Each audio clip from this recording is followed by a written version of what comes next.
Recognize our presence, former Vice President of Liberia, Her Excellency Joe Siane Taylor, Makueni Governor, our son, our friend, Mutula Kalonzo Jr., the founder of Lukenya University, my sister mother, Kasanga Mulwa, the Chancellor, Professor Margaret McKenna, Vice Chancellor, Dr. Judith Wafula, Chair of the Board of Trustees, our daughter, Senator Sylvia, Chairman of Pan-African Institute, my learned brother, Professor Pielo Lumumba, distinguished guests, members of staff, dear students, what an extraordinary honor to be with you here this morning, so soon after coming from Kango, Kanjaramogi. And I want to say that these are difficult times for us in the region. But when I went to lay a wreath at the mausoleum where our late brother Raila Odinga, I could not help but imagine the struggles that we have come through. And so I want to greet you as we used to be greeted by the young ones with Raila Amolo Odinga. Remember those days when you say Raila Tialala. Kumbukeni hiyo, Raila Tialala. Ria. Well, Raila Tialala. Now, I've just come out there and the story has changed. And it is Joey, the buffalo. Joey. Joey. You need to carry a spear with you so you can make a bit of sense out of that. But students of Lukenya University, you are truly honored to be able to host such a distinguished leadership in our continent. And more particularly, the chief guest today. I bring you greetings from one who was a fourth president like you, the Honorable Uhuru Kenyatta. I was speaking to him as I was driving in to Lukenya, and he was so excited. He leaves the country tomorrow, and he asked me to convey his message of welcome to you. And there's so much, again, as Mheshimiwa Jessica Balu, Member of Parliament for this area, you did make some very interesting comparison between our chief guest and yours truly. That you are born the same year, believe it or not. But Mr. President was born in February and I was born in December. They went on to found Botswana Patriotic Front. And we are members of Wiper Patriotic Front. And then you have come visiting. I hope I'll go visiting. In fact, my plan says by Wednesday I'll land in Gaborone. So I hope you'll be home by then and to be able to visit. So let me make this submission in writing, because if I don't, my brother Pielo Lumumba will have carried the day. And Sylvia said, it's so difficult to speak after Pielo. But Pielo, I must tell you, I'm very personally proud of you because of what you have done to this university.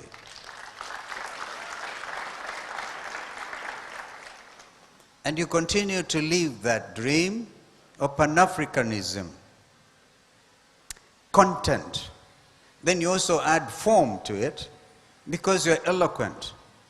And so I must take this opportunity to urge you on. Don't look back. Now you're looking at innovation. You're even looking at media relations. You're expanding this space. Because, as you say, the period of sloganeering is over. No more slogans.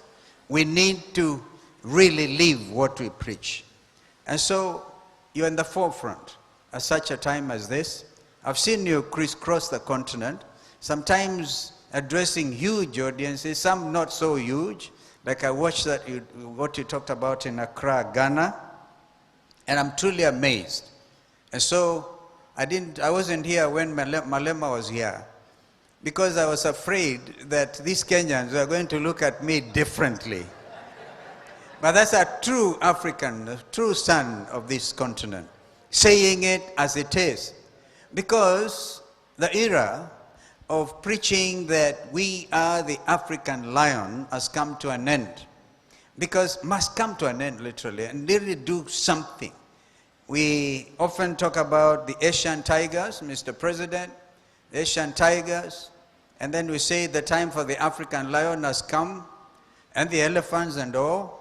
We need to lift this country. The moment has come. And now the rest of my remarks must be in writing. This university holds a very special place in my heart. Every visit reminds me of its remarkable journey. From the laying of the first stone to this very moment, as we break ground for the Pan-African Institute. It is a story of vision, of courage, and unwavering perseverance.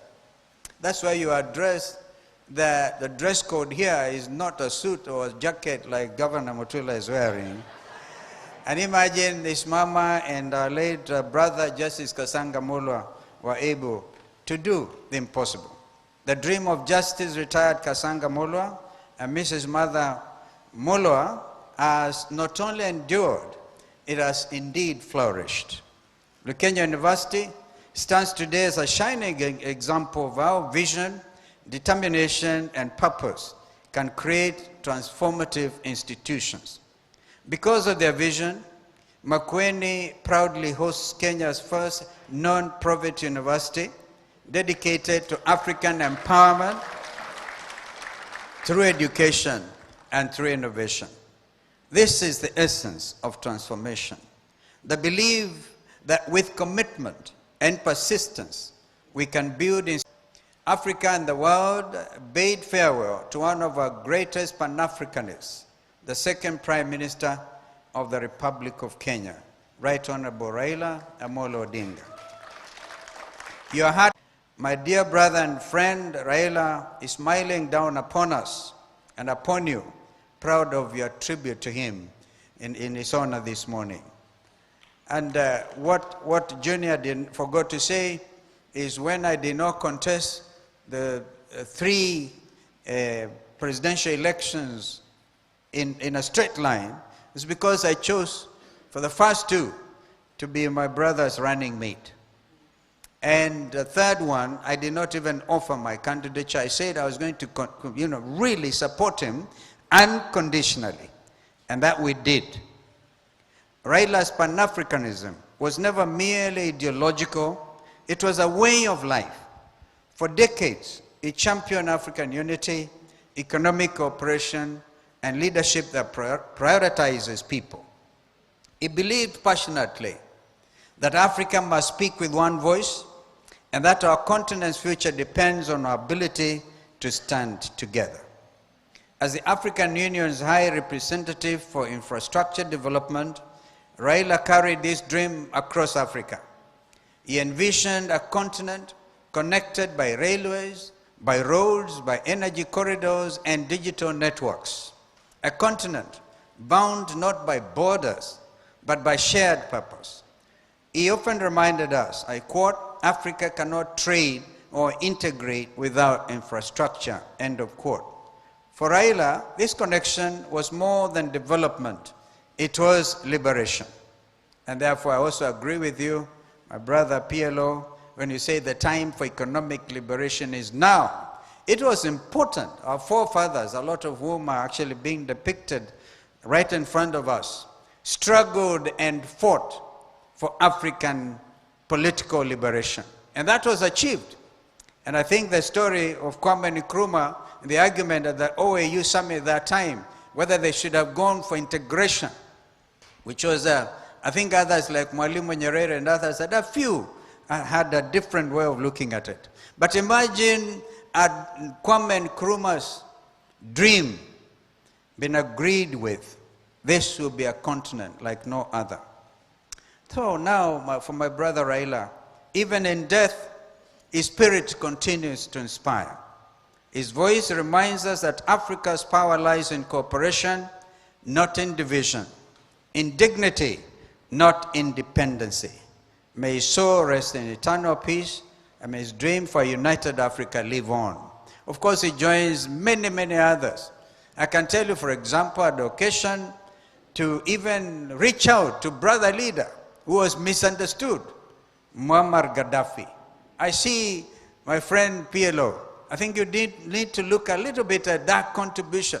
Muammar's vision was for an African foreign policy, which is common, and African defense policy, which is also common. But I can see that there are difficulties in achieving some of these things. Ladies and gentlemen, there is truly a wind of change sweeping across our continent. This wind is the latest expression of Pan-Africanism, I dare say. The wave of Gen Z-led protests across Africa against bad governance, against corruption, impunity, lack of transparency, electoral fraud, and rising living costs is a powerful testament to a new generation rising. These peaceful demonstrations are not acts of recklessness. They are acts of hope and determination aimed at restoring the dignity of their generation and ours, just as their forefathers restored Africa's dignity through the struggle against colonialism and oppression. This is Pan-Africanism in action, an awakening that must be recognized and supported. African leaders must stop treating protesters as criminals. In the case of Kenya, in the case of my own country, as senior counsel, I went out there, PLO, next to committing maximum prison, to enter and defend young Kenyans who are charged under Prevention of Terrorism Act, that your own children were even seen as terrorists. So, leaders must listen to their people and not silence them. This surge of youth-led Pan-Africanism is not accidental. 19 coups in just 4 years, coupled with the persistence of one-term presidencies, are warnings we cannot ignore. Well, did I talk to you? Did I say one term? Did I hear you say one term? One term. Mr. President, that is the clarion call in our country. This has become our second national anthem. Guests, dear friends, as we break ground for the Pan-African Institute today, let this moment be a reminder that Africa's future is in our hands and we are still painting our canvas. Let this institute be a beacon, a place where ideas ignite, talents are nurtured, and Pan-African ideals are brought to life through education, through innovation, and through action. Together, let us continue the work of building a continent where opportunity, where dignity, and prosperity are within reach for all. Let us honor the legacy of those who came before us and empower the generation that is rising now. The journey is long, but the vision is clear. An Africa united, strong, and free. Viva Africa! Viva Africa! Viva. Comrades power! Comrades power! Comrades transaction. You know what that means. God bless you. God bless the Republic of Kenya.